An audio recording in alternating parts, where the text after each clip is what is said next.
푸른밤 종윤입니다.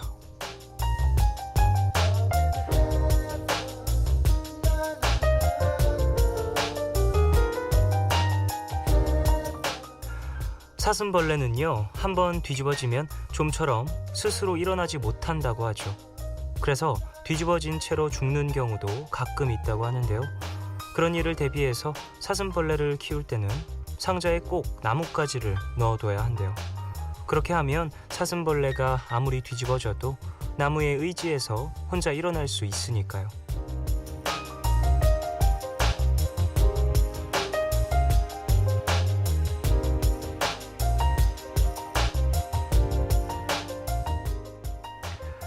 사슴벌레에게 나뭇가지를 넣어주듯 가끔 우리도 누군가에게 기대서 일어나고 싶을 때가 있죠.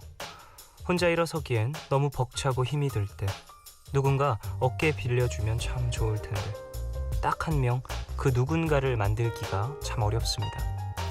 힘든 내색하면 사람들이 날 싫어할까봐 멈추게 되고 손 한번 내밀면 그 손을 쳐버릴까 걱정되고 그래서 어떻게든 혼자 일어서려고 하게 되는데요.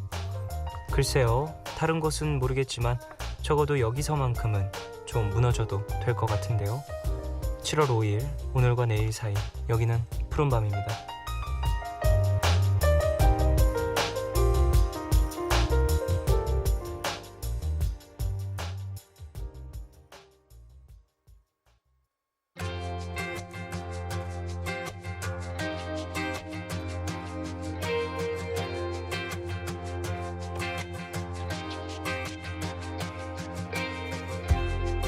There is freedom within, there is freedom without.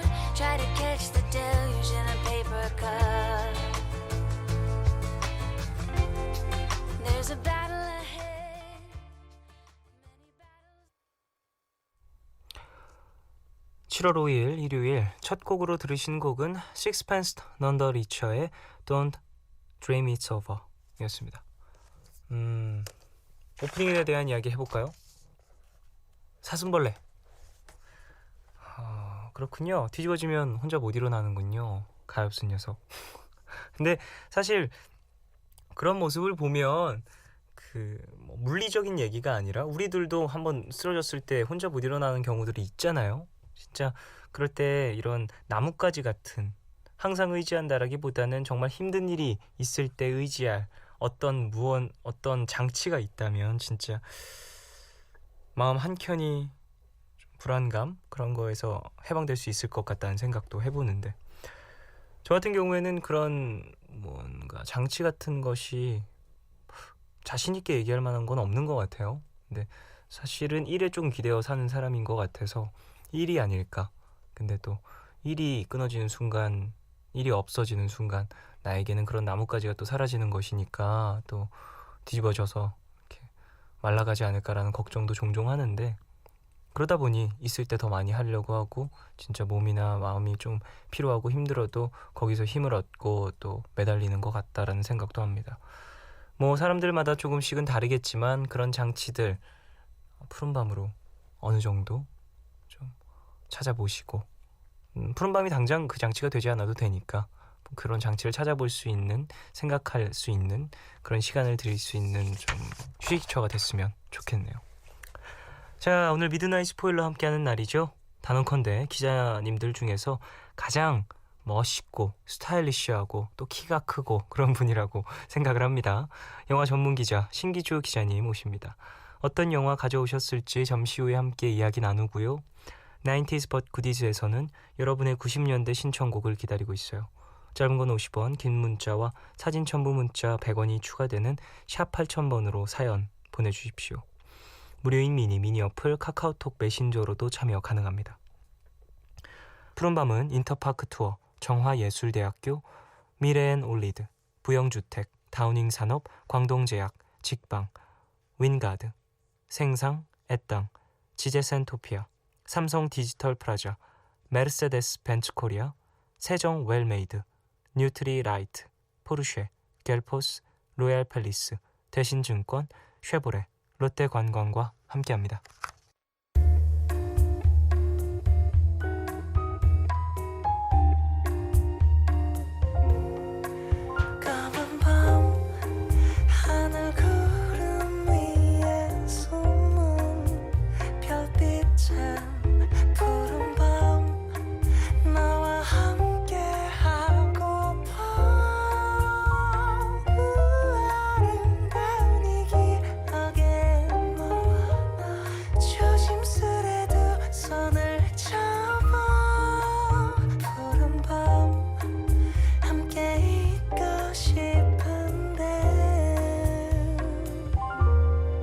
푸른밤 종현입니다.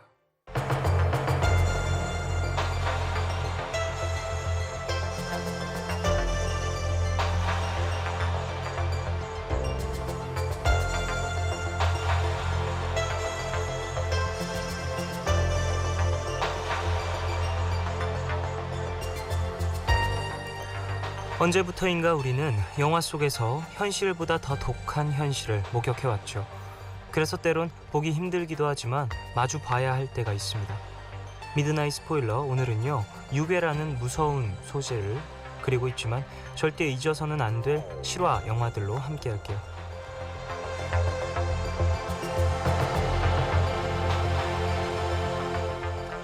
네, 무섭고 무거운 소재를 다루고 있는 영화라고 해도 이분과 함께라면 꽤 괜찮습니다. 경영경제 영화 전문 신기주 기자님, 어서 오십시오. 네, 안녕하세요. 오셨습니까? 진지하게. 진지하게. 그리고 오늘 진지하게 시원하게 또 이발을 네. 이발을 하셨어요. 우리 선생님이 네. 깎아주셨네요. 근데 역시 또 여름이라 그런지 살짝 짧게 하셨는데 잘 어울리네요. 시원해 보여요. 제가 여기서 더 깎으면 이제 네. 깍두기처럼 되면서 이제 남들이 슬슬 피하죠. 네, 아닙니다. 자, 7월입니다. 네, 7월 만연한 여름이 이제 또 드디어 네 더워졌어요. 재미난 영화들도 많이 나오는 계절이죠. 왜 7월에 많이 나오죠? 그렇죠. 7월이 여름이고, 네. 그러니까 방학이고, 또, 다들 네. 데이트도 하고, 극장에 가서 에어컨 틀어놓고서 쉬고 싶기도 하고. 요즘 극장 관객들이 많이 되돌아왔죠. 메르스에도 그래요? 불구하고. 네. 그렇죠. 이제 또 이제 또 다행이네요. 메르스 때문에 좀 침체되었던 전체적인 사회 분위기가 이제 좀 밖에 안 나왔던 그런 것들이 이제는 조금씩은 돌아오고 있는 것 같아요. 네, 일상으로 복귀는 해야 되나. 네. 또 한편으로 그 전문가들은 그 얘기 하더군요. 하지만 경계를 늦추면 안 된다. 지금. 그렇죠. 그런 이럴 얘기 때 하더군요. 또 네. 한순간에 또 퍼질 수 있으니. 자, 어쨌든 뭐 7월 이제 극장가도 다시 활발해졌고 개봉한 영화들도 있고, 그런데 조금은 무거운 영화 이야기를 하려고 하는 것 같아요. 제가 재밌게 본 영화이기도 해서요. 네. 근데 어떤 영화인지는 극비입니다. 극비입니까? 비밀. 벌써 다 아는 것 같은데. 비밀. 수사해 보시던가. 네. 그래요. 극비 수사네요. 네, 극비 수사입니다. 네. 곽경택 감독 영화인데요. 그 친구? 일단 친구. 네, 친구. 친구예요. 하와이 가라. 말 네가 먹었다 가라, 아이가. 하와이. 네가 가라 하와이. 내가 가고 싶은데 안 보내줘. 저도요. 네, 곽경택 감독. 친구로 공전의 히트를 기록했고 그 외에도 많은 영화를 찍었죠. 그렇죠. 근데 이제 최근에 그 기자 시사를 했을 때요. 그냥 이 얘기만 하면 이 영화에 대한 분위기 금방 전해드릴 수 있을 텐데 네. 기자들 반응이 너무 뜨거웠어요. 오. 곽경택 감독 최고의 영화다. 정말요? 라는 평가를 했음에도 불구하고 영화 리뷰는 극비다. 리뷰는 극비. 리뷰는 극비. 뭐 이런 극비 수사라는 영화입니다. 그 배경은요. 이제 아까 유괴 사건이라는 무거운 소재를 다뤘는데 네.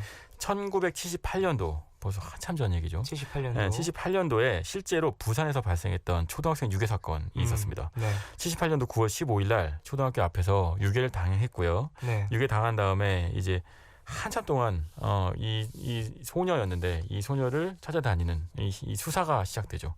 근데 이게 극비였던 거예요. 네. 네, 극비로 수사가 진행이 되는 과정을 다루는 영화입니다. 근데 이제 한 가지 더 말씀드리면 이제 지금은 이제 장성한 어른이 되었을 텐데 이 소녀는 당시 부산에서도 내노라 하는 부잣집 딸이었던 거예요. 그래요. 그러니까 수산업을 하던 집안의 딸이어서 모두가 다 이 집안이 부자이고 집에 현금을 쌓아놓고 있었다는 것도 알고 있었죠.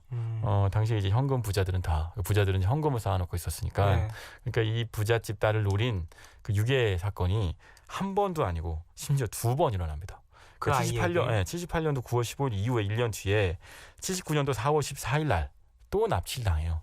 그리고 다시 또 이제 생환을 하죠. 네. 여기까지 말씀드리면 이 영화의 소재는 첫 번째 납치였으니까 결과는 나왔죠. 이제 유괴 사건에서 아이가 살아 돌아온 사건이니 네. 뭐 해피하진 않지만 그래도 해피엔딩이라고 할 수 있겠죠. 네. 유괴 당하지 않았으면 더 해피했을 텐데. 비교죠. 그렇죠. 그런 이야기인데요. 여기서 재미있는 거는 김윤석 씨하고 이유혜진 씨가 등장하는데 네. 유혜진 씨하고 김윤석 씨가 딱 보면 그냥 김윤석 형사, 유혜진 유괴범 뭐 이렇게 보이지만 아니에요. 그게 아니라 김윤석 형사, 유혜진 도사입니다. 도사요. 네, 도사 오. 뭐냐? 점치는 도사. 그래요. 네, 너 뭐 북쪽으로 가면 귀인을 만나 뭐 이런 거. 점을 쳐주는 네. 그런 역할로 나오시는군요. 말 그대로 도사입니다. 예. 근데 이 사건 뒤에는 형사하고 도사에 네. 공조 수사가 있었던 거예요. 이게 어떻게 전개돼? 이 얘기만 들으면 혹시 도사가 북쪽으로 가면 범인이 있어. 아니 이게 무슨 북쪽으로 뭐 가고. 요즘에 뭐 과학 수사를 떠나서 네. 이제 초현실 수사인가요? 뭔가요 이게 뭐 토테미즘 수사. 그러니까요. 살인의 추억이라는 영화 있죠. 봉준호 네네. 감독 영화 보면 거기선 이제 과학 수사로 넘어가는 과정이 나오잖아요. 네. 송강호 씨가 연기한 그 감의 수사, 내 눈 똑바로 봐라고 하는 수사에서 이제 정말 과학적 수사를 하는 단계로 넘어가게 되는데, 네. 근데 이 영화는 그거보다 더 옛날 얘기죠.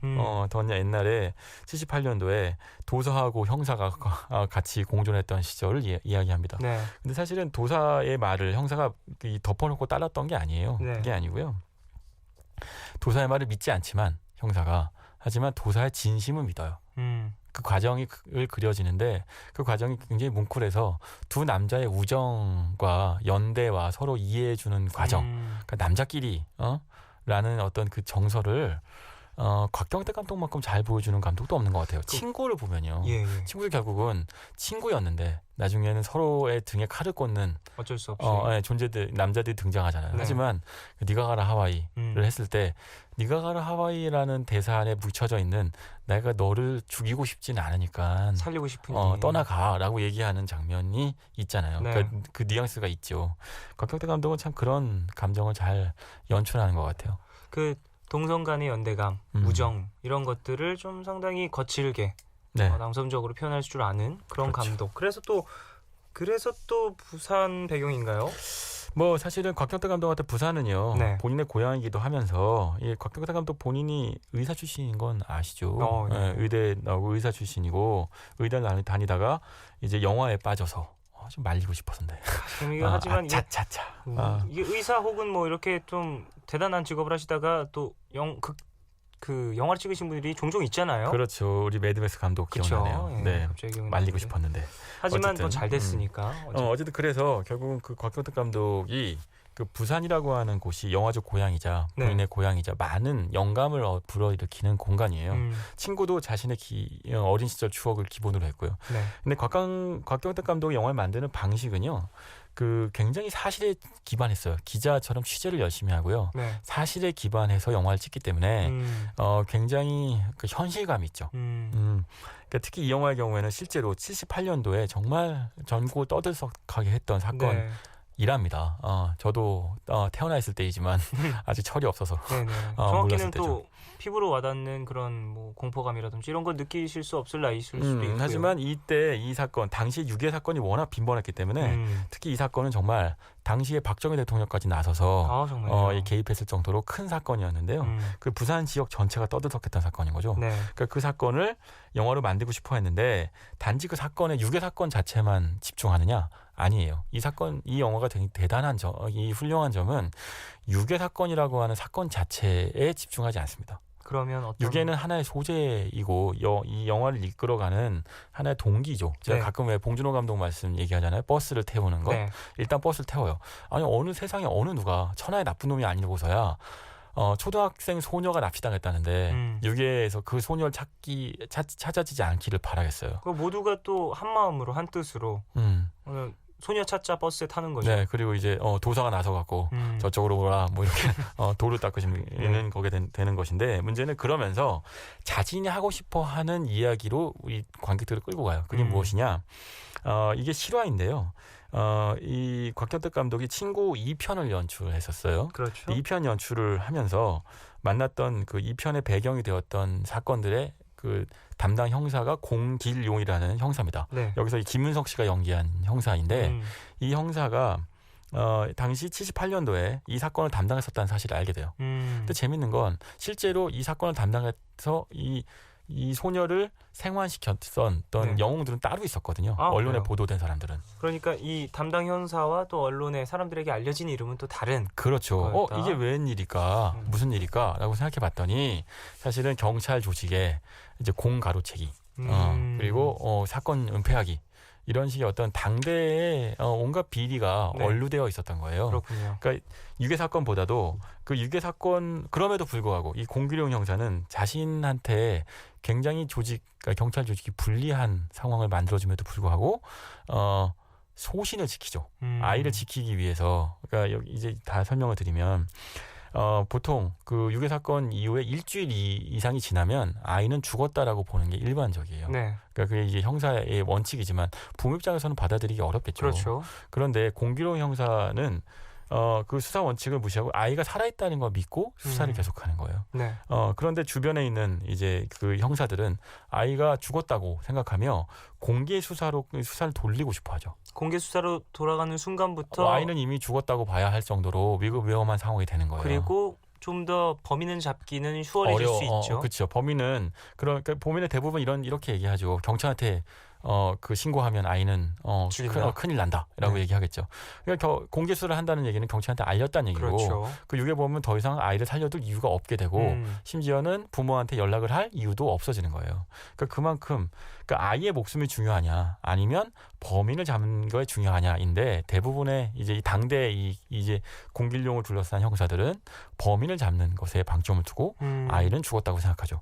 왜냐하면 범인을 잡아야 이제 표창장도 받고 승진도 할 수 있기 때문인 거거든요. 네네네. 아이가 살았는지 죽었는지 관심이 없는 거예요. 근데 공기룡이라는 사람은 아이를 살리려고 애를 씁니다. 네. 그런데 이 공기룡이라는 사람이 이 사건에 개입되는 과정에는 재밌게도 도사 한 명이 연루돼 있는 거예요. 네. 유해진 씨. 무슨 얘기냐면 부모가 이제 답답하니까 이 도사한테 점을 치러 가요. 그랬더니 공기룡 형사의 사주여야만 아이가 살아온다. 말도 안 되는 얘기를 하는 거죠. 그렇군요. 조금 재밌는 요소예요. 이게 네. 실화예요, 근데. 그래서 결국 공기룡 형사가 이 담당이 되는 거예요. 그러니까 이제 부서도 다르고 관할도 아닌데도 이 아버지가 애를 써서 돈을 쓰고 네. 그러면서 공기룡 형사가 책임을 지게 만드는 거죠. 근데 공기룡이라는 사람은 일단 맞기 싫어했지만 맞고 났더니 자신의 소신을 지키고 아이의 목숨을 살리려고 합니다.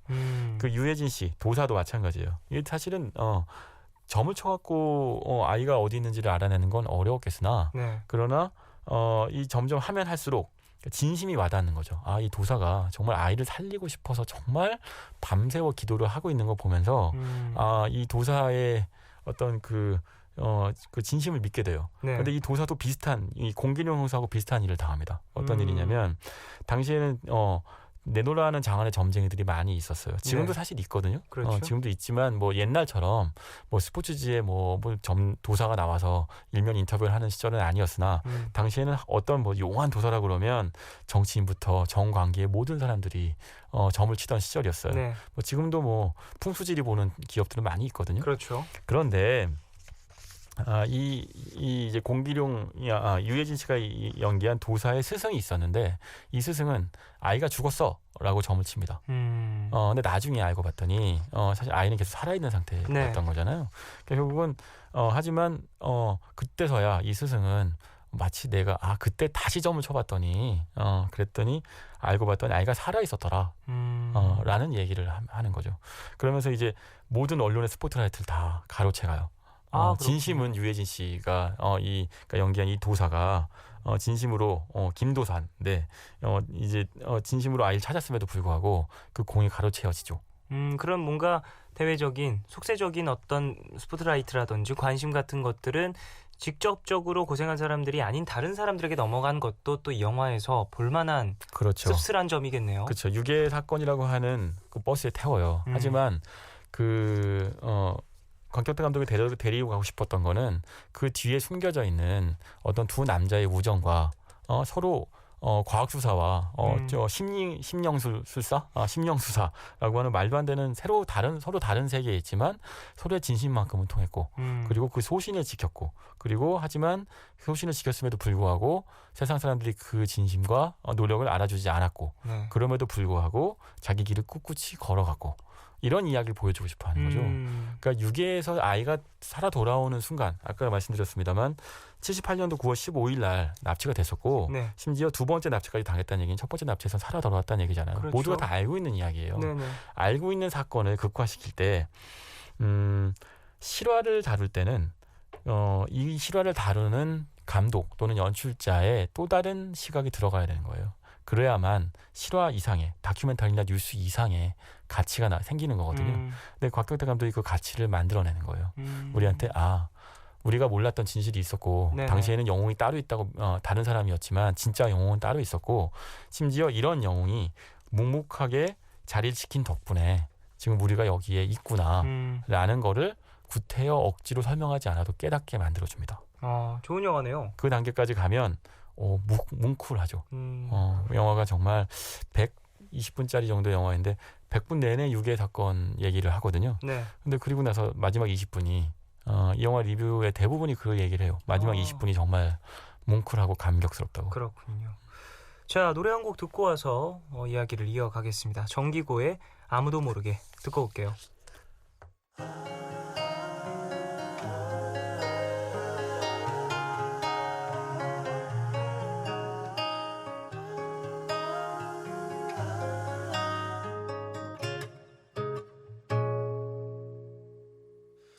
아무도 모르면 좋겠어 우리가 헤어진 걸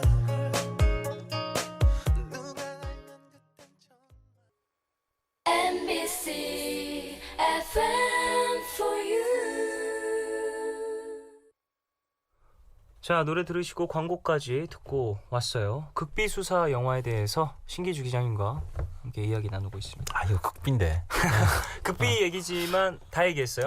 참 극비인데. 앞서서 벌써 네. 누가 나오는지 아이고. 뭐 배우들 얘기야. 사실 너무나도 유명한 배우분들이 나오기 때문에 굳이 큰 설명을 하지 않아도 될 것 같고요. 유해진, 그렇죠. 김중산 역의 유해진.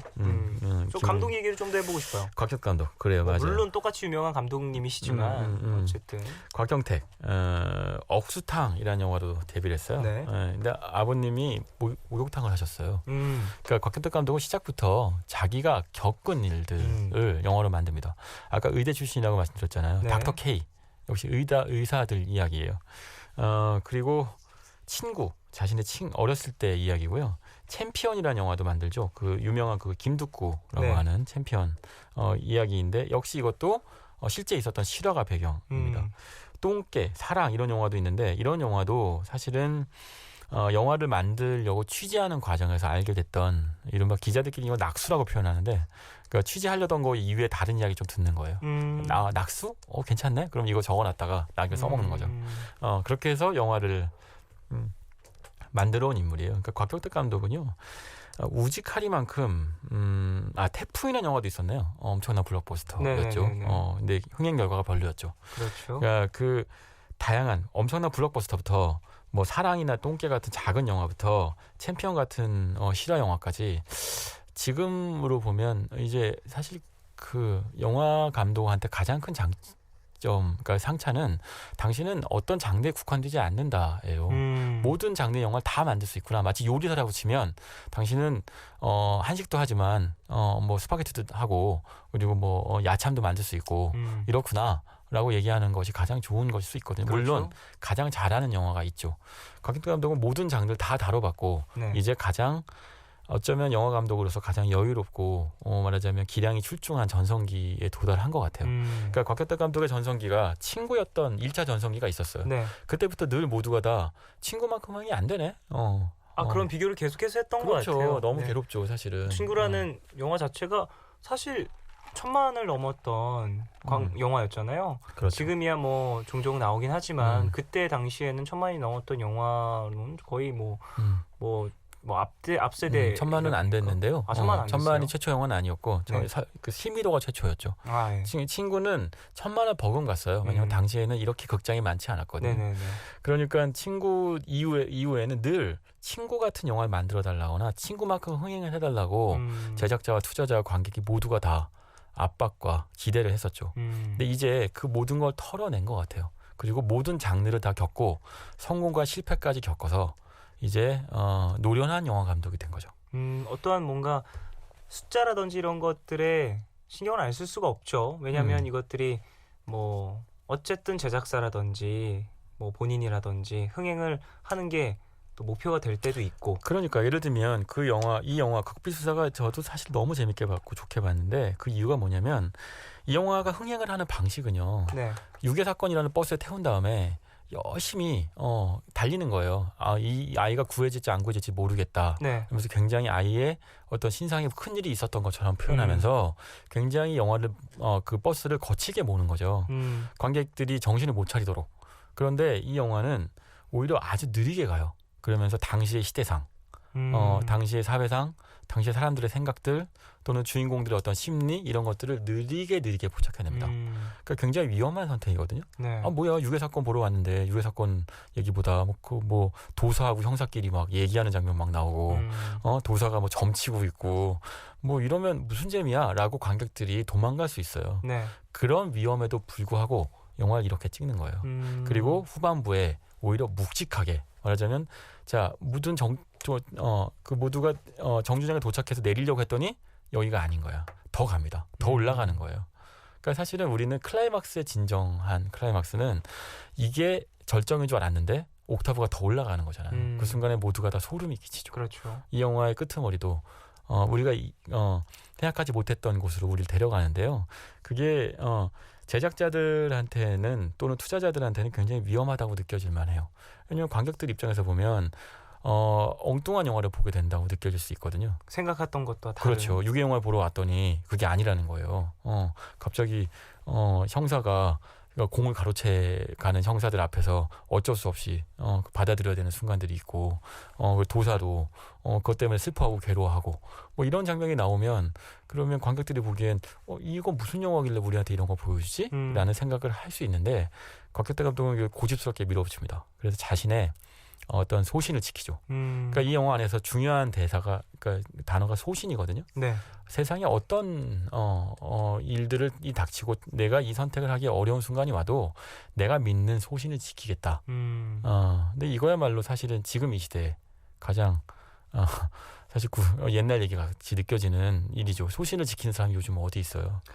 쉽게 찾아볼 볼 어렵죠. 수가 없죠. 그렇죠. 그리고 소신을 지키면 바보 소리나 듣죠. 소신 키워갖고 너 손해만 보잖아. 라는 얘기를 흔히 듣는데 곽경태 감독이 자신의 영화적 소신을 지켜내는 거예요. 그러면서 영화가 곽 감독이 만들었던 수없이 많은 영화를 다 통과해서 그 이상의 어느 단계까지 상승하는 거죠. 그렇군요. 정말 이렇게까지 또 기자님이 극찬을 하는 영화 오랜만에 만난 것 같은데. 이것도 극빈데. 네. 어쨌든 우리 가족분들 한번 재미있으실 수 있을 것 같다는 생각을 저도 해봅니다. 저도 보러 가야겠어요, 이건. 자, 그럼 다음 영화로 한번 넘어가 보죠. 다음 영화 네. 그놈 목소리입니다. 영화 알아요. 보셨어요? 봤습니다. 몇 년 전에 봤는데. 이게 2006년도 영화인데. 네. 엄청 옛날에 저도 봤던 걸로 기억을 그렇군요. 하네요. 재밌게 보셨어요? 글쎄요. 그냥 그때는 그냥 그 어린 아이의 연기만 좀 뚜렷하게 기억이 나는데 어린 아이가 아빠 따라한다고 이렇게 막 그래요. 전 설경구 씨랑 김남주 씨의 연기가 좀 뇌리에 박혔던 것 같아요. 전체적인 스토리보다는. 네. 그랬던 걸로 기억을 하는데 어떤 영화인지 소개 좀 해주시죠. 이것도 실화입니다. 네. 압구정 1991년도 1월 29일 날 이른바 그 압구정동 이영호 유괴 살해 사건이라고 하는 유명한 사건이 일어나요. 당시 9살이었던 이영호 군이 유괴를 당하고요. 유괴된 지 44일 만에 사체로 발견된 비극적인 사건이고요. 네. 그 한국의 그 형사 사건 중에서도 가장 비극적이고 가장 참혹했던 사건으로 기억되는 유괴 사건입니다. 네. 특히나 이게 공개 수사였기 때문에 사실은 정말 미제 사건으로 풀리면서 한 그 15년 동안 네. 총 인원 10만 명이 투입됐으나 결국은 이 범인을 잡지 못했고요. 2006년도에 공소시효가 끝납니다. 이 유괴 사건의 공소시효는 15년이고 네. 91년도였기 때문에 2006년도가 딱 15년이 되는 시기였고요. 이 영화가 개봉됐던 시기가 이제 공소시효가 끝난 이후에 직후였죠. 그래서 사실은 이 영화가요 독특하게도 공개 수배 극이라고 하는 이상한 독특한 장르를 표방했어요. 그러니까 공소시효가 끝났지만 그래서 더 이상 경찰이 수사를 하고 있지 않지만 근데 하지만 당연히 부모님들은 이영호 군의 그 한 맺힌 이 과거의 그 사건을 기억하고 있을 것이고 모두의 이 뇌리에서 잊혀졌지만 영화로 만들어져서 다시 한번 사람들이 범인을 찾는 데 도와달라라는 얘기를 하고 싶다. 이 영화의 목적이었다고 밝혔죠. 네네네. 아주 독특한 영화였습니다. 어찌 보면 저는 그런 부분에서 소름이 돋았던 건 실제 범인이 전화를 했었던 음성이라든지 이런 게 영화에 쓰였다라고 저는 기억을 하거든요. 맞아요. 그놈 목소리였잖아요. 네. 뭐 이제 옛날 영화니까 뭐 얘기를 다 할 수 있지만 그 당시에 이제 그놈의 목소리 연기를 했던 배우는 강동원 씨입니다. 아하. 아니, 그렇게 목소리가 목소리 연기하기엔 너무 억울하잖아. 잘생겼는데. 뭐 그렇게 키가 큰데 이게 키를 보여줘야 되는 거 아니야? 얼굴을 목소리가 아니라 타이트하셔가지고. 얼굴 연기를 해야 되는 거 아니야? 아니 어쨌든 네. 목소리 연기를 강동원 씨가 하셨고. 네, 설경구 씨하고 김남주 씨가 이제 극 중에 아버지 어머니, 아빠 엄마로 나오고요. 네. 김영철 씨가 이제 무능한 형사로 나옵니다. 그리고 강동원 씨가 그 유괴 범의 목소리가 그렇게까지 냉혹하고 소름 끼쳤다고 해요. 실제로도. 네. 영화에서도 지금 말씀하신 것처럼 실제 범인의 목소리가 마지막에 등장하거든요. 그렇죠. 그러니까 이 목소리도 그놈 목소리라는 제목만큼이나 이 실제로 목소리까지 등장할 정도로 인상 깊은 목소리 연기는 강동원 씨가 했죠. 이 전체적으로 전 영화를 보면서 너무나도 속상하고 슬프고 이런 영화를 보는 건 개인적으로는 좋아하진 않아요. 사실 그래서 저는 도관이라는 영화도 아직까지도 보지 않았고요. 그러니까 이 실화를 바탕으로 한 영화들을 보게 되면 어떠한 응어리가 가슴에 남는 것 같은 느낌이 들거든요. 근데 이 영화를 봤을 때 저는 너무나도 슬펐던 건 김남주 씨가 연기를 하는 모습이었어요. 그러니까 어머니 입장으로 엄마, 그렇죠. 얼마나 슬펐지. 그리고 중간중간 이제 부부다 보니까 이야기를 나눠야 하는데 상황이 너무 극적으로 가다 보니 싸움이 일어나거나 그런 그렇죠. 것들. 네. 그런 영상을 보면서 너무나도 마음이 아프다. 그리고 가장 속이 상하고 마음이 아팠던 장면은 김남주 씨가 이제 엄청나게 마른 몸으로 이제 고생을 해서 마음 고생을 해서 몸이 마르고 가슴에 멍이 시퍼렇게 든 상태로 또 설경구 씨와 이야기를 하는 얼마나 속이 상해 가슴을 쳤으면 가슴에 멍까지 들 정도로 퍼렇게 정말 유괴라고 하는 것이 네. 한 아이의 생명을 위태롭게 만들고 앗아가는 범죄이기도 하면서 동시에 한 가정을 파괴하죠. 그렇죠. 이 가정이 파괴되는 장면을 보는 건 고통스럽죠. 이 영화를 만든 감독은요, 박징표 감독이에요. 박징표 감독은 너는 내 운명으로 유명한 감독인데 네네. 실제로 방송사의 프로듀서였어요. 네. 그러니까 특히 탐사보도 프로그램의 프로듀서였기 때문에 특히 91년도, 2년도에 이 사건을 실제로 취재했었습니다. 네. 그러니까 취재한 사건을 바탕으로 나중에 영화 감독이 되고 나서 영화 찍었던 거죠. 당시에 상황을 누구보다 잘 알고 있었고 네네. 당시에 말씀하신 것처럼 한 맺힌 부모들의 절규도 직접 들었고 그리고 당시에 경찰들이 얼마나 무능하게 수사를 했었는지도 봤고 사실은 범인이 한 명이나 두 명이냐 또는 이런 것 때문에도 엄청난 혼선이 있었고요. 네. 그러니까 이 한국 경찰의 무능함을 보여줬던 대표적인 사건이어서 사실 부끄러운 사건이죠. 그러니까 그런 것들 다 고발합니다. 하나하나. 네. 그런데요, 저는 사실은 이 영화를 썩 좋아하지 않아요. 네네네. 사실 이 사건은 비극적이지만 박지표 감독님이 이 사건을 다루는 방식엔 동의하지 않거든요. 그러니까 이 영화는 공개 수색극이라는 걸 표방했어요. 네. 그래서 실제 사건을요 굉장히 극화해서 보여줍니다. 영화 속에서 아버지는요, 설경구 씨가 연기한 아버지는 아나운서예요. 그렇죠. 그래서 나중에 영화를 보신 분들은 아시겠고, 옛날 영화니까. 나중에는 이 아버지가 아이가 사체로 발견된 걸 본 다음에 아나운서로서 그 뉴스를 전달합니다. 네. 사실 이런 경우는 실제 개연성이 떨어지죠. 말이 안 되는 내 연출이긴 자식이 해요. 죽은 뉴스를 아버지가 전달하는 거예요. 그리고 나중에 심지어는 카메라를 대고 호소를 해요. 내 아이가 죽었고, 그리고 나는 그 아이의 아버지다. 이 뉴스 속에 있는 아이는 내 아들이고, 그러니까 시청자 여러분, 이 아이를 죽인 범인을 찾게 도와주십시오. 라고 카메라에 대고 얘기를 하는데, 그게 사실은 정확하게는 영화를 보고 있는 관객들한테 설경구 씨가 연기한 이 영화 속 주인공이 호소를 하는 것이고, 그렇죠. 감독이 호소를 하는 것이거든요. 그 순간에 사실은 이 영화는 현실과 픽션 또는 사실과 또는 영화의 경계를 넘어서 버려요. 그 순간 공개 수사극이라고 하는 걸 표방하긴 했었습니다만 결국은 관객들한테 엄청난 분노를 자아내죠. 네. 실제로 인간이라면 이런 식의 사건을 마주쳤을 때 특히 김남주 씨가 피멍든 가슴을 봤을 때 분노할 수밖에 없어요. 당연하죠. 그리고 순간 영화 속에서 아나운서 역할을 했던 그 왜 이 사람이 아나운서로 설정되었을까를 생각해 보면 바로 그 장면 때문인 거예요. 관객들한테 직접 호소를 하기 위해서 네. 영화 속에서 설정을 그렇게 한 거죠.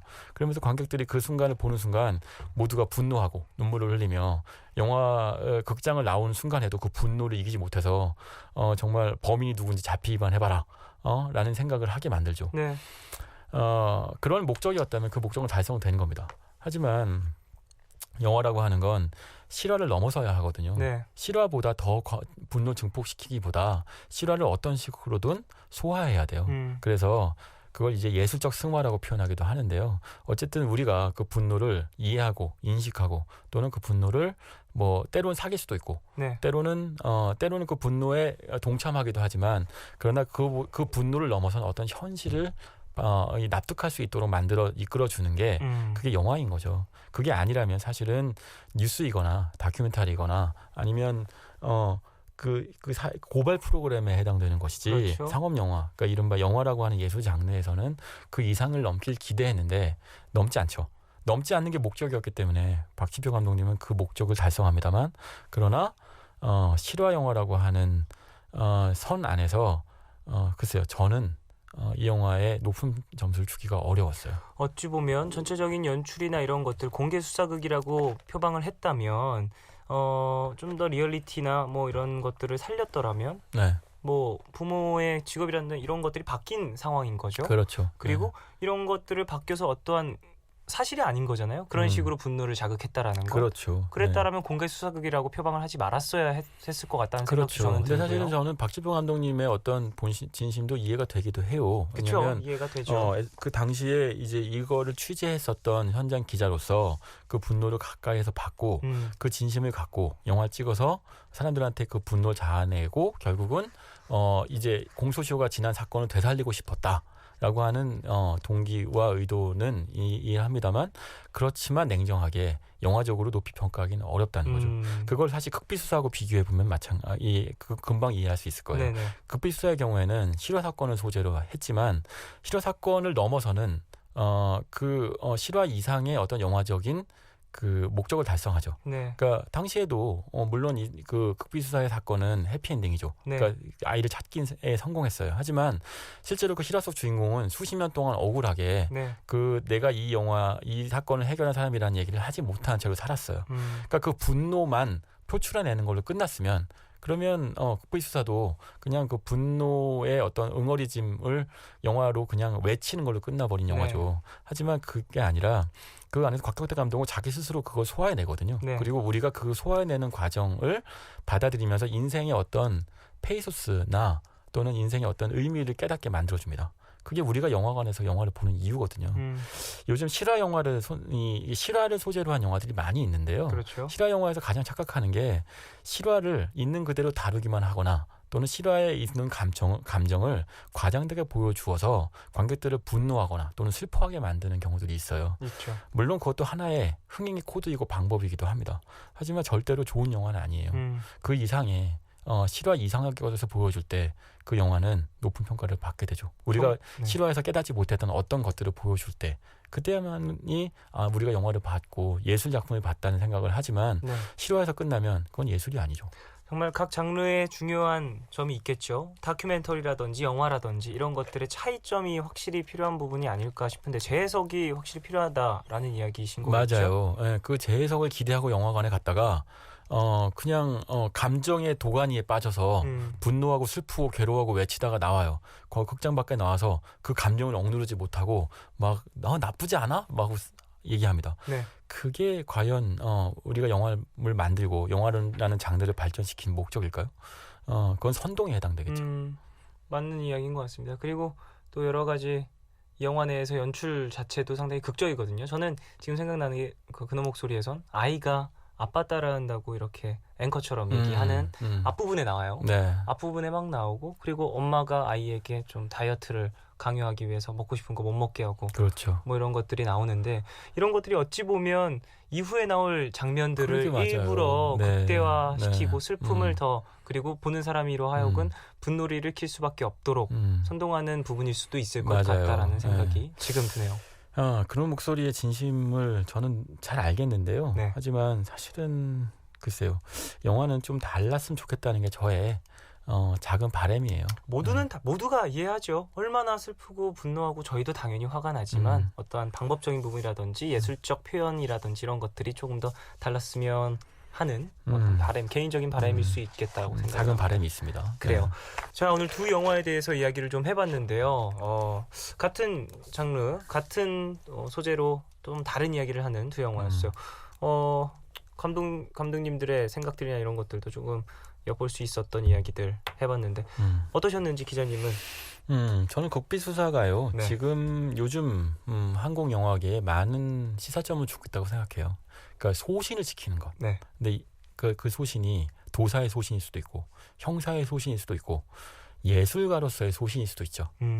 물론 영화는 상업 장르이기 때문에 당연히 관객들의 감정을 들었다 놨다 할 필요가 있지만 그러나 이게 내가 관객들이 이 화나고 또는 슬프게 만들어서 이른바 심파의 정서를 갖고 네네. 돈을 벌고 싶어 하는 것인지 아니면 관객들로 하여금 영화를 봄으로 해서 내가 평소에 느끼지 못했던 어떤 감정을 고양시키고 싶어 하는 것인지 어려운 표현인데 이런 것들을 그 예술가 스스로는 알거든요. 감독들 그렇죠. 스스로는 내가 이 영화에서 어떤 장면에 타협했고 어떤 장면에서는 내 영화 예술가적 소신을 지켰다는 걸. 극비수사에서는 그 소신을 지키는 감독의 모습이 나옵니다. 감독의 모습도 또 엿볼 수 있는 그렇죠. 네. 소신이라는 걸 좀 느낄 수 있는 영화겠네요. 그렇죠. 네. 자, 나도 소신파인데. 그래요. 자, 오늘 영화 이야기 해봤고요. 기자님 다음 주에 또 멋진 이야기, 재밌는 영화 가져와 주시길 바라겠습니다. 네. 기자님 안녕히 가세요. 네. 자, 그럼 광고 듣고 노래 듣고 저희는 3부로 돌아오겠습니다. 크루셜 스타의 미드나잇 들을게요. I'll never be here without you. You know it. 날 잊었다고 해도 it's alright, it's alright. My love for this shit is so true. You know it. 난 돌아와 반드시 it's alright, it's alright. Yeah. 아직도 힘을 dream 나야만 나의 머릿속엔 고민들이 많아. 오늘과 내일의 애매함 그 경계선 사이 시작과 끝이 만난 시간 착각과 만남의 인사 안녕 또 다른 안녕 내일 하지 yeah. 널 보면 난 푸른 밤을 상상하네 널 보면 난 푸른 밤을 상상하고 들어줄래 네 듣기에 내가 속삭여줄게 마치 보석을 담은 듯 반짝빛이 나는 푸른 밤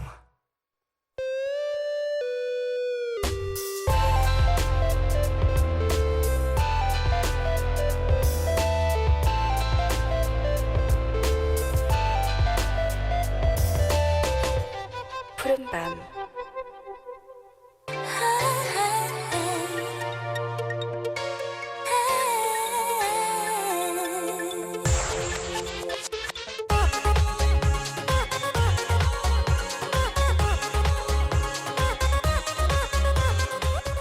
그 시절엔 큼지막했던 휴대폰들이 이젠 한 손에 쏙 들어오게 됐고 그 시절엔 라디오 주파수를 맞춰가며 듣던 방송을 이젠 컴퓨터나 휴대폰으로 듣고 참 많은 것들이 변했죠.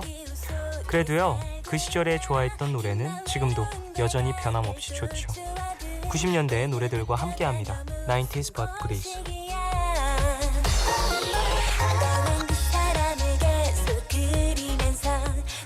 이 시간 참여 원하시는 분들은요 푸른밤 홈페이지 90s but goodies 게시판 오셔서 사연과 신청곡 남겨주십시오. 그럼 여러분이 보내주신 신청곡 만나볼까요? 3803님 쫑디 아빠가 밤만 되면 항상 노래를 부르세요. 그것도 꼭 발라드로. 오늘은 이 노래를 부르셨네요. 뱅크의 가질 수 없는 너 신청해요 라고 보내주셨습니다. 로맨티스트이신 것 같은데요 아버지께서. 그러니까 밤만 되면 이 감성 충만해지며 이 마음을 어떻게 표현해야 할까 막 아리를 하시는 분들도 계실 수 있는데 아버지는 노래로 좀 그걸 표현하시는 건 아닐까 싶네요. 저도 사실 밤에 노래 부르는 거 좋아하고 막 그래서 주택 살 때는 그런 게 걱정이 없지만 또 이게 아파트 혹은 빌라 뭐 이렇게 살게 되면 주변 집에 피해가 가니까 그런 것들만 좀 잘 처리를 하시면 괜찮을 것 같습니다. 집에 방음장치 설치를 하시는 분들도 있잖아요. 작업하시는 분들 중에는. 저 같은 경우에도 그걸 지금 고민 중이에요. 이게 공사를 할까 말까 방음시설. 아직은 이사하고 세팅을 확실하게 안 해서 그 집에서 노래를 부르거나 그 작업을 할 때 연주를 한다거나 이럴 일이 크게는 없긴 한데 그냥 헤드폰 쓰면은 소리가 밖으로 안 나가긴 하니까 또 악기 작업은 그냥 헤드폰으로 처리하고 노래는 회사 관련 녹음실 가서 할까? 뭐 이런 생각도 하고 요즘에 좀 생각이 많네요. 이런저런. 근데 작업실 공사 이런 것들도 다 돈이라. 4730님 쫑디 진상 손님이 너무 많아서 오늘 스트레스 최고네요. 샤이니 노래 신청하면 안 틀어줄 것 같으니까 기분 전환하게 더더의 내게 다시 틀어줄래요? 라고 보내주셨습니다. 그래요. 푸른밤에선 샤이니 노래를 자주 안 틀죠. 근데 종종 또 활동 시작하거나 하면은 또 틀기도 하는데 오늘 90s but goodies라 또 어떤 노래를 신청하셔도 샤이니 노래는 틀어드릴 수가 없어요. 90년대에는 또 활동을 한 팀이 아니기 때문에 2008년도 데뷔입니다. 너무 늦어도 대신 더더의 노래는 틀어드리겠습니다. 0622님 오늘 버스 기사님이 저한테 중국인 아니냐고 물어보셨어요. 평소에 중국인으로 많이 오해를 받네요. 그런 의미에서 등려군의 천민밀 신청해봅니다 라고 보내주셨어요. 이 노래 좋지 않아요? 천민밀? 그러니까 등려군이 부른지 몰랐어요. 저는 어쨌건 천민밀이라는 노래 자체는 알고 있었는데 이게 한국어로 리메이크도 되고 천민밀이라는 원곡이 있는데 리메이크 돼서도 천민밀이었죠? 제목은 똑같았죠? 워낙 유명한 곡이었어가지고 저는 가끔 그 염색하고 나서부터 가끔 혼혈로 오해받을 때가 있어요. 가끔 되게 가끔 뭐 또 친구들 오랜만에 만나는 술자리라든지 아니면은 외국 작곡가들 와서 세션 참여하거나 그럴 때 가끔 혹시 그 혼혈이냐는 이야기를 가끔 들을 때가 있는데 저는 완전 한국 사람 아예 코리안입니다. 자 노래 들을까요? 더더의 내게 다시 그리고 등려군의 천민밀 두 곡 듣고 올게요.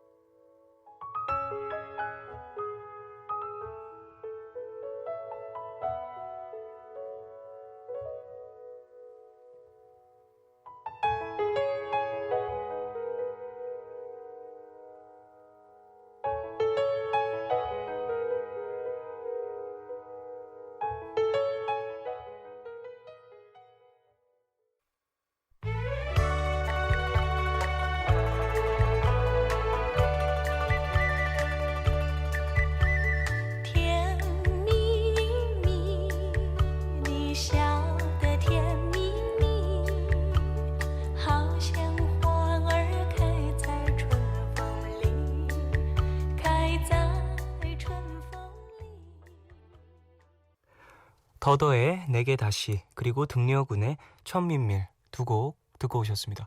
야 천민밀 완전 간드러지네요. 진짜 이 맛이라는 게 있어요. 역시 국가의 느낌이 있잖아요. 나라마다 그 나라만의 색깔이 뚜렷하게 느껴지는 음악들이 있는데 천민밀은 누가 들어도 중국 노래. 그러니까 뭔가 그 감성이나 악기 구성 이런 것도 뚜렷하게 느껴지고 이런 곡들이 진짜 대단한 곡들이거든요. 이 딱 들었을 때 국가가 느껴지는 곡들은 진짜 대단한 거예요. 그만큼 또 문화적인 수용도가 높다라는 거고 작곡가가 거기에 대한 표현을 하려고 이제 여러 가지를 또 찾아봤을 테고 자라오면서 자연스럽게 몸에 밴 것들 그런 것들이 표현된 거니까 대단하네요. 자 90s but goodies 이어갈게요. 김병수님 안녕하세요. 야간일 하면서 라디오를 듣게 된 지 1년 됐는데 사연은 처음 남겨봐요. 듣다 보니 쫑디가 모르는 90년대 노래를 신청하고 싶어지네요. 1탄으로 92년 발표된 박준하의 너를 처음 만난 그때 신청할게요. 이 노래 아시나요? 라고 보내주셨는데 몰라요. 와, 성공하셨네요. 제가 모르는 노래 신청 성공하셨습니다. 근데 또 제가 노래를 들으면 멜로디를 아는 경우가 있어요. 그렇기 때문에 이 곡은 들어보고 한번 제가 정말 모르는지 몰랐던 곡인지 듣고 와서 확실하게 또 대답을 해드리겠습니다. 일단 제목과 가수 이름만 봤을 때는 아는 곡은 아니네요.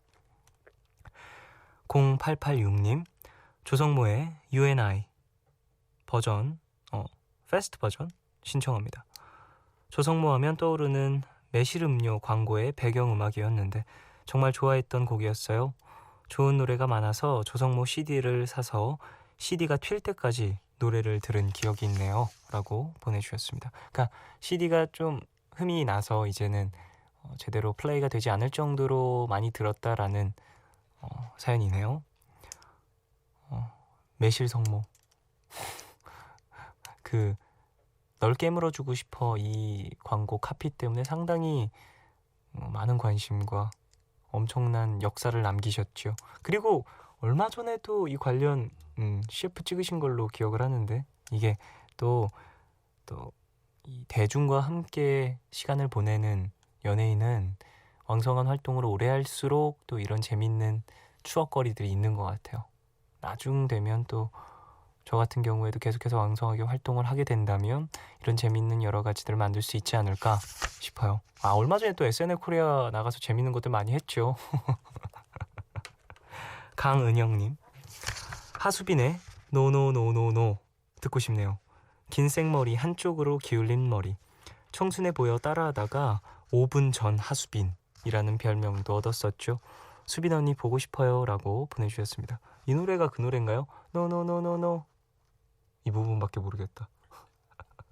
어쨌든 하수빈 씨가 그 청순한 여자의 대명사셨죠. 그때 그 시절. 지금도 사실 하수빈 하면 그런 이미지가 있고요. 긴 생머리. 그래, 내 생각엔 하수빈 씨나 전지현 씨 이런 분들이 긴 생머리 청순한 이미지를 또 만든 건 아닐까 싶기도 해요. 5분 전 하수빈이라니 어떤 의미일까요? 본인이 은영 씨가 그래도 좀 어느 정도 비주얼이 좀 괜찮으신 거겠죠? 그래도 하수빈에 이렇게 느낌이 났다라는 건. 9178님, 박진영의 너의 뒤에서 신청합니다. 리메이크 곡으로 알게 됐는데 원곡도 참 좋더라고요. 특히 도입부 부분의 전체적인 피아노 선율이 너무 좋아요. 저는 피아노 치는 남자에 대한 로망이 있는 사람인지라 노래를 잘하든 못하든 피아노 치면서 이 곡을 불러준다면 당장이라도 사랑에 빠질 것 같네요. 이래서 제가 남자친구가 안 생기나 봅니다. 라고 보내주셨어요. 왜요? 피아노 잘 치는 남자 또 운명적으로 만날 수도 있는 거죠. 이게 저도 사실 악기를 잘하는 남자에 대한 로망이 되게 큰데요. 어렸을 때부터 이런저런 밴드 활동이나 그런 것들을 해보다 보니까 저도 플레이를 하고 싶다라는 욕심이 있었어요, 예전엔. 근데 주변에서 잘하는 사람들이 너무 많다 보니까 자연스럽게 내가 치는 걸 누구한테 들려줘, 이 창피해서 못 들려주겠다라는 마음이 생기더라고요. 잘하는 사람들을 너무 많이 보고 내 주변에 있고 하다 보니까 그래도 나와 가까운 누군가에게는 정말 가족이라든지 아니면 사실 여자친구한테도 안 보여줬던 것 같아요. 지금까지 뭐 연애를 하거나 그래도 연주를 하거나 막 그랬던 적은 없었던 것 같아요. 그 정도로 저는 가까운 사람, 가족, 좀 그 정도의 친근감이 있으면 할 수 있는데 어쨌든 그래요. 피아노 치는 사람 만나시길 바랄게요. 자, 노래 두 곡 들어볼까요? 박준하의 너를 처음 만난 그때, 그리고 하수빈의 노노노노노 듣고 오겠습니다.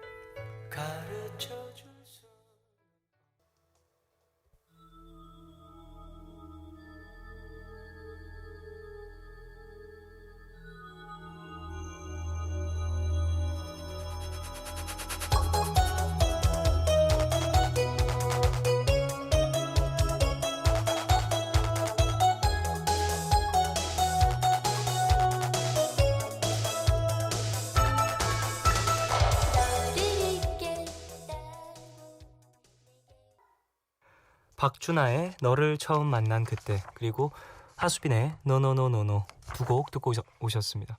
박준하 씨의 곡은 모르는 곡이네요. 승리하셨습니다. 그래요. 신청하셨던 분이 그 김병수 씨였죠? 1탄으로 보내주셨으니까 다음에도 한번 2탄, 3탄 쭉쭉 제가 모를 만한 곡을 한번 보내주십시오.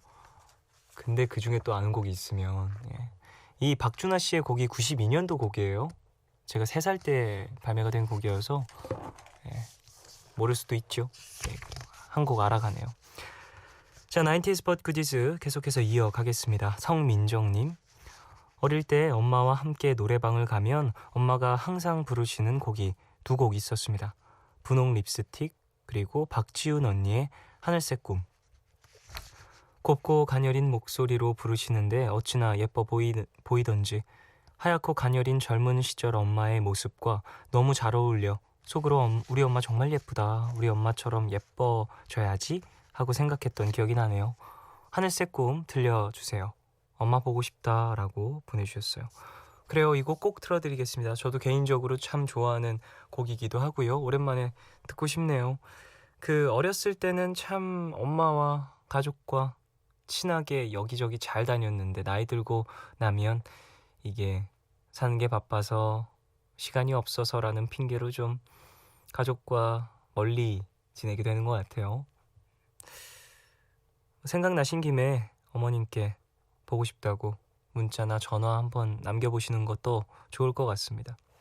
저희 어머니도 사실 진짜 저 어렸을 때 엄청난 미인이셨거든요. 진짜 지금도 물론 예쁘시고 그러시지만 어렸을 때는 20대 시절 사진 보잖아요. 그럼 이영애 씨 닮았어요. 진짜로.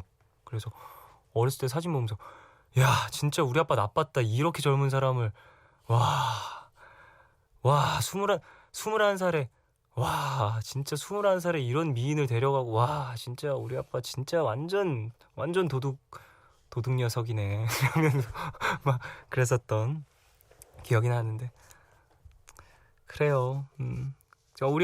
우리의 부모님도 그만큼 또 젊은 시절 그리고 청춘의 시절 아름다웠던 때가 있었다라는 걸 우리가 또 알아야겠죠. 김은미님, 이소라의 난 행복해 신청해요. 오늘 우연히 이 노래 다시 들었는데 애절한 이소라 씨의 목소리와 가사, 멜로디, 날씨 뭐 이런 게 너무 잘 어울려서 또 한 번 노래가 마음에 와서 꽂혔네요 라고 보내주셨습니다. 이소라 씨의 매력은 진짜 한 번 빠져나오면 총체적 난국이죠. 벗어날 수가 없어요. 가사 좋죠, 목소리 좋죠, 노래 좋죠, 거기다가 분위기나 뭐 날씨까지 받쳐준다면 그냥 이미 이소라 씨의 노예가 되는 겁니다. 저도 그 노예가 되어서 지금 몇 년째 이소라 씨의 노래 바람이 분다가 제 컬러링이에요. 변하지 않는. 아마 사실 재밌는 건 컬러링 한번 바꿔놓으면 나는 들을 일이 없잖아요. 나한테 걸어도 그럴 일이 없기 때문에 저한테 자주 전화를 거는 뭐 매니저 형들이라든지 이런 분들은 진짜 좀 질릴 수도 있는데 앞으로도 바꿀 계획이 없습니다. 바람이 분다는 거의 뭐 인생 최애곡 같은 느낌이에요. 0929님, 김현철의 달의 몰락 신청해요 라고 보내주셨습니다. 오랜만에 또 이렇게 가수와 노래 제목만 딱 보내주시는 분이 생겼네요. 노래 제목도 좋고 김현철 씨도 제가 상당히 좋아하기 때문에 이 곡 한번 같이 듣죠. 박지훈의 하늘색 꿈 그리고 김현철의 달의 몰락 두 곡 듣고 올게요.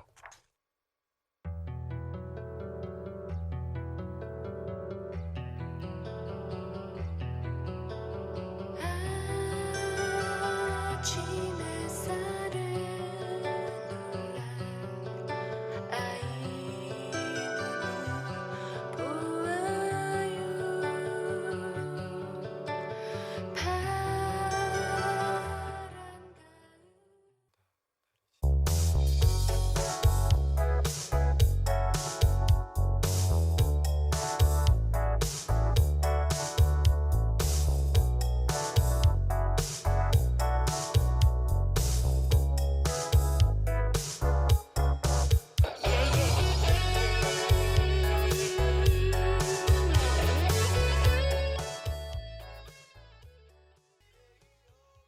박지훈의 하늘색 꿈 그리고 김현철의 달의 몰락 두 곡 듣고 오셨습니다. 자, 90s but goodies 계속해서 이어갈게요. 홍수정님, 이승철의 친구의 친구를 사랑했네 신청해요. 예전에 원빈, 김민희, 김효진 세 명이서 드라마 형식으로 찍은 휴대폰이 있었어요. 당시 원빈 씨가 김효진 씨 몰래 김민희 씨 손바닥에 휴대폰 전화번호를 적어준 게 히트였네요. CF 마지막에 친구의 친구를 사랑했네 하고 노래가 깔리던 게 기억이 나서 찾아보니 90년대 노래였네요 라고 보내주셨습니다. 저도 이 노래 아는데 이 CF 진짜 막장 아닌가요? 나 이런 거 정말 싫어해요. 정말 어떻게 친구의 친구를 사랑할 수 있지. 근데 표현하면 안 돼요. 이게 사회적으로 무리를 일으킬 수 있는 CF였다라는 거, 그리고 상당히 그런 뭔가 그런 판타지를 자극했기 때문에 더 많이 히트를 친 건 아닐까. 근데 뭐 예술이라는 건 뭐 그런 것들도 표현을 하고 당연한 건데 개인적으로는 좋아하지 않는 예술범입니다. 사랑할 수 있지만 표현하면 안 된다고. 그런 금기된 사랑. 근데 또 몰라요 이게. 근데 그런 게 있잖아요. 내가 하면 로맨스, 남이 하면 불륜. 이런 이중잣대는 없어지길. 근데 너무 사회에 너무 불만이 많다 내가 지금. 그렇죠, 연애에 관련해서는 지금 좀 그래요 제가. 그렇습니다. 3074님, 푸른밤 생각나서 노래 들으러 왔다가 저도 하나 신청합니다. 가끔은 우울한 날에 오히려 더 우울하거나 조용한 노래를 듣는 것도 기분 전환이 될 때가 있어서 오늘은 양희은의 사랑 그 쓸쓸함에 대하여 신청합니다. 그래요. 그런 것들이 또 나의 마음을 위로해 줄 때가 있어요. 당연히 있죠. 그게 예술의 힘인 것 같은데 되게 재밌게도 우울할 때 더 우울한 바닥을 치게 만들어주는 것들이 나에게 또 어떠한 에너지를 돌려줄 때가 있죠. 음악뿐만이 아니라 영화라든지 그림이라든지 그런 것들이 또 감성적으로 위로가 될 때가 있으니까요. 자, 노래 두 곡 들어볼까요? 양희은의 사랑 그 쓸쓸함에 대하여, 그리고 이승철의 친구의 친구를 사랑했네. 두 곡 듣고 올게요.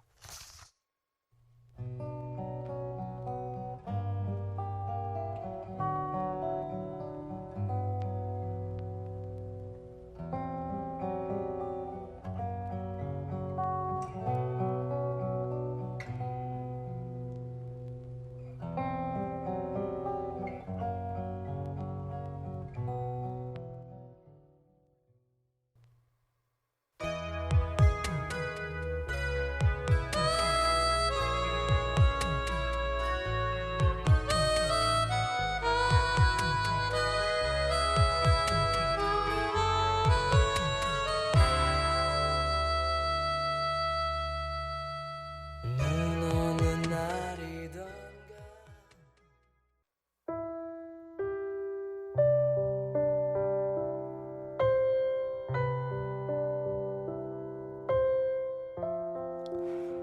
친구들에게 연락이 하루라도 잘 오지 않으면 그 친구는 이제 날 잊었을까? 라는 생각과 함께 외로움이 느껴져요.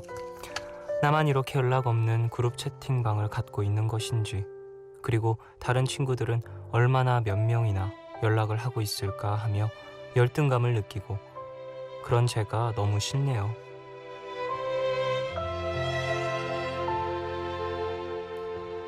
(7233님을) 위한 포춘 쿠키 메시지. 연락의 빈도가 친밀함의 척도는 아니에요.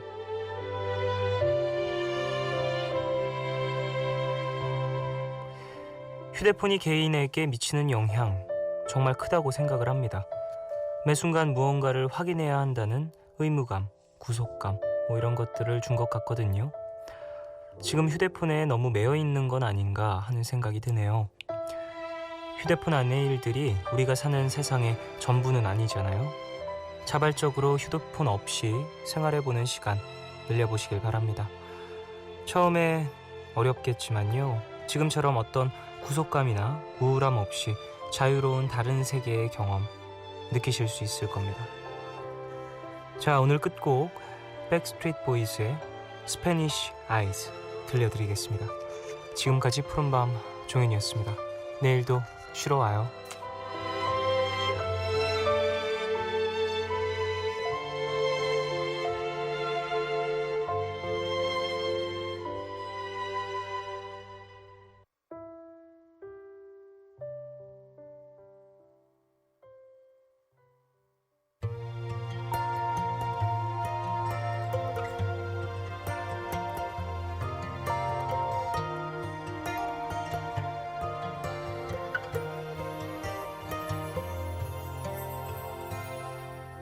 Here we are.